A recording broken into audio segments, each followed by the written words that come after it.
ప్రేక్షకులకి కిక్కిచ్చి నటుడు, ఖతర్నాక్ డైలాగ్ డెలివరీలతో విలన్స్కి బలుపు చూపించే బెంగాల్ టైగర్, బలాదూర్లా కనిపించిన ఈడియట్లా అనిపించిన ఈ అబ్బాయి చాలా మంచోడని ప్రేక్షకుల మనసు దోచిన దొంగోడైన ఎంతో కాదు తెలుగు సినిమా బాక్సాఫీస్ను క్రాక్ పుట్టిస్తున్న బాక్సాఫీస్ ధమాకా ఎలా ఉంటుందో చూపించిన హీరో రవితేజ. సినిమా ఇండస్ట్రీలో గాడ్ ఫాదర్స్ ఉంటేనే పైకొస్తారు. అలాంటిది అసలు గాడ్ ఫాదర్స్ అంటూ లేకుండా స్వశక్తితో ఎదిగిన అతి కొద్ది మంది నటుల్లో రవితేజ ఒకరు. స్వశక్తిని నమ్ముకున్న రవితేజ మొదట అసిస్టెంట్ డైరెక్టర్గా సినీ ప్రస్థానం మొదలుపెట్టి ఆపై చిన్ని పాత్రలతో తెరంగేట్రం చేసిన తన మేనరిజంతో బడా దర్శకులకు అట్రాక్ట్ చేశాడు. హీరోగా ఎదిగి ఎందరికో ఆదర్శంగా నిలిచాడు. రవితేజ పూర్తి పేరు రవిశంకర్ రాజు భూపతిరాజు. 1968 జనవరి 26న తూర్పుగోదావరి జిల్లా జగ్గంపేటలో జన్మించాడు. తల్లిదండ్రులు రాజగోపాలరాజు, రాజ్యలక్ష్మి భూపతిరాజు. చిన్ననాటి నుండే సినిమాల మీద అమితాసక్తితో ఇండస్ట్రీకి వచ్చిన రవితేజ ఎన్నో కష్టాలకు ఎదురొడ్డి నిలదొక్కున్నాడు. వచ్చిన ఏ అవకాశాన్ని వదులుకోలేదు. కర్తవ్యం సినిమాతో తెరంగేట్రం చేసిన రవితేజ చైతన్య, అల్లరిప్రియుడు లాంటి చిత్రాలలో చిన్న చిన్న పాత్రలు పోషించాడు. సినిమా అంటే ఎంత ప్రాణం అంటే రోజుకు 4 షోలు చూసిన సందర్భాలు చాలానే ఉన్నాయట. సినిమా తప్పితే మరే కోరికలు లేకుండా పెరిగాడు రవితేజ. ఇండస్ట్రీకి వచ్చిన మొదట్లో పరిచయాలు తక్కువగా ఉన్న సమయంలో రవితేజకు చాలా దగ్గరగా ఉంది దర్శకులు గుణశేఖర్, వైవిఎస్ చౌదరి. వీరు ముగ్గురు రూమ్మేట్స్ కూడా. ముగ్గురు కూడా సక్సెస్ఫుల్ కెరియర్ని చూశారు. వీరి కలయికలో అప్పట్లో నిప్పు సినిమా కూడా వచ్చింది. రవితేజ మొదట నీకోసం సినిమాతో హీరోగా కెరియర్ని ప్రారంభించిన విషయం తెలిసిందే. శ్రీను వైట్ల దర్శకత్వంలో వచ్చిన ఈ సినిమాతో ఇండస్ట్రీలో మంచి క్రేజ్ అందుకున్నాడు. ఆ తర్వాత వెనక్కి తిరిగి చూసుకోకుండా ఇట్లు శ్రావణి సుబ్రహ్మణ్యం, ఈడియట్, వెంకీ, విక్రమార్కుడు, కిక్ వంటి సినిమాలతో తన స్థాయిని మరింత పెంచుకున్నాడు. 2012 రవితేజ కెరియర్కు గట్టి పునాది వేసిన ఏడాది. వంశీ దర్శకత్వంలో వచ్చిన అవును వాళ్ళిద్దరూ ఇష్టపడ్డారు హిట్ అయితే ఈడియట్ సినిమా సూపర్ హిట్ అయింది. ఇట్లు శ్రావణి సుబ్రహ్మణ్యం సినిమాతో రవితేజకు మొదటి హిట్ అందించిన పూరి జగన్నాథ్ ఈడియట్ సినిమాతో రవితేజ బాడీ లాంగ్వేజ్కు సూట్ అయ్యే చంటి పాత్రను సృష్టించాడు. ఈ పాత్రలో ఎనర్జెటిక్ పర్ఫార్మెన్స్ ప్రదర్శించి తిరుగులేని మాస్ మహారాజుగా అవతారం ఎత్తాడు. ఈ సినిమా తర్వాత రవితేజ ఇక వెనక్కి చూసుకునే అవసరం లేకుండా పోయింది. ఆఫర్లే రవితేజ వెంట నడిచాయి. ఈడియట్ సినిమా తర్వాత ఈ అబ్బాయి చాలా మంచోడు, ఖడ్గం వంటి మూవీస్లో నటించాడు. ఈ అబ్బాయి చాలా మంచోడు హిట్ అనిపించుకోగా ఖడ్గం మూవీ మరోసారి నంది స్పెషల్ జ్యూరీ అవార్డు తెచ్చిపెట్టింది.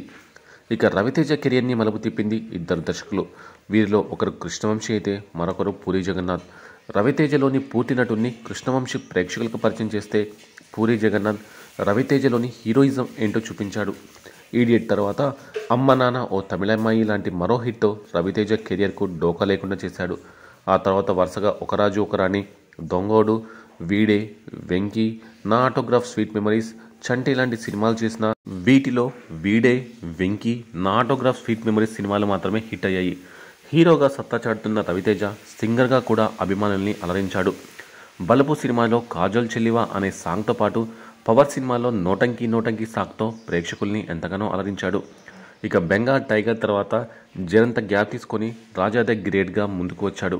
సినిమా మొత్తం బ్లైండ్ పాత్రలో కనిపించిన రవితేజ మాస్ స్టైల్లోనే ఉంటుంది ఈ చిత్రం. అందుకే రవితేజ రేంజ్కు తగ్గట్టు హిట్ను నమోదు చేసింది. ఇప్పుడు మిస్టర్ బచ్చన్ అనే సినిమాతో అలరించేందుకు సిద్ధమయ్యాడు. ఇక రవితేజ వ్యక్తిగత విషయానికి వస్తే తన కుటుంబానికి ఎక్కువగా ప్రాధాన్యత ఇస్తాడు రవితేజ. తన స్టార్ ఇమేజ్ కారణంగా కుటుంబానికి ఎటువంటి ఇబ్బందులు లేకుండా జాగ్రత్త పడ్డాడు. అందుకే రవితేజ భార్య, పిల్లలు ఎలా ఉంటారో కూడా ఎవరికీ తెలియదు. ఆ మధ్య సోషల్ మీడియాలో రవితేజ భార్య, పిల్లల ఫోటోలను పోస్ట్ చేసే వరకు ఎవరికీ తెలియదు. అంతలా జాగ్రత్తలు తీసుకుంటాడు. రవితేజ పెద్దలు కుదిర్చిన కళ్యాణిని వివాహం చేసుకున్నాడు. 2002వ సంవత్సరంలో మే 26న తూర్పుగోదావరి జిల్లా జగ్గంపేటలో రవితేజ వివాహం జరిగింది.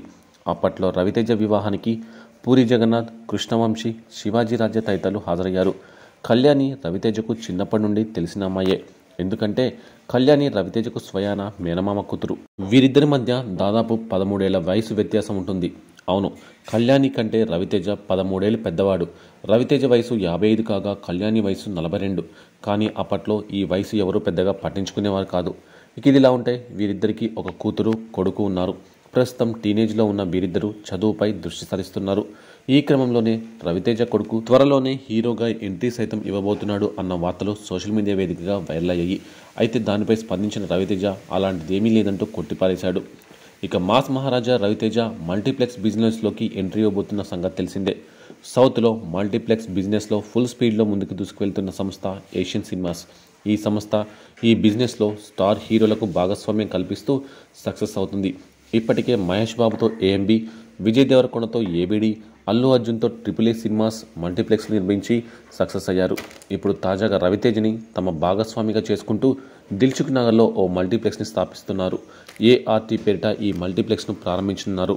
రీసెంట్గా ఈ మల్టీప్లెక్స్ నిర్మాణానికి సంబంధించిన పూజా కార్యక్రమం జరిగింది. ఈ ఈవెంట్లో రవితేజ కూతురు మోక్షద పాల్గొంది. సింపుల్ లుక్స్లో కనిపించిన మోక్షద తన నేచురల్ లుక్స్తో అందరినీ ఆకట్టుకుంది. హీరోయిన్ పీస్ అంటూ అందరూ ఆమెపై ప్రశంసలు కురిపిస్తున్నారు. మోక్షద ఫోటో చూసిన నెటిజన్స్ ఈమె కూడా హీరోయిన్గా ఎంట్రీ ఇస్తుందా అంటూ ప్రశ్నలు వేస్తున్నారు. ఇక రవితేజ సినిమాల విషయానికి వస్తే హరీష్ శంకర్ దర్శకత్వంలో మిస్టర్ బచ్చన్ అనే సినిమా చేస్తున్నారు. బాలీవుడ్ సూపర్ హిట్ మూవీ రైడ్కి ఇది రీమేక్గా వస్తుంది. ఈ చిత్రం తర్వాత తన 75వ సినిమాను సమాజ వర్గమన రచయిత భాను బొగ్గవరపుని దర్శకుడిగా పరిచయం చేస్తూ ఓ కామెడీ ఎంటర్టైనర్ను చేయబోతున్నారు. రవితేజ చివరిగా ఈగల్ అనే సినిమాతో వచ్చాడు. అంతకుముందు టైగర్ నాగేశ్వరరావు అని పర్వాలేదనిపించాడు. దానికంటే ముందు ధమాకా అంటూ హిట్ కొట్టాడు. ఒక హిట్టు 2-3 ఫ్లాపులు అన్నట్లుగా రవితేజ కెరీర్ కొనసాగుతుంది. ఈగల్ మూవీకి మంచి పేరు అయితే వచ్చింది, కానీ అంతగా కలెక్షన్స్ రాలేదని తెలుస్తోంది. ఈగల్ కమర్షియల్గా అంత వర్కౌట్ కాలేదని ట్రేడ్ వర్గాలు చెబుతుంటాయి.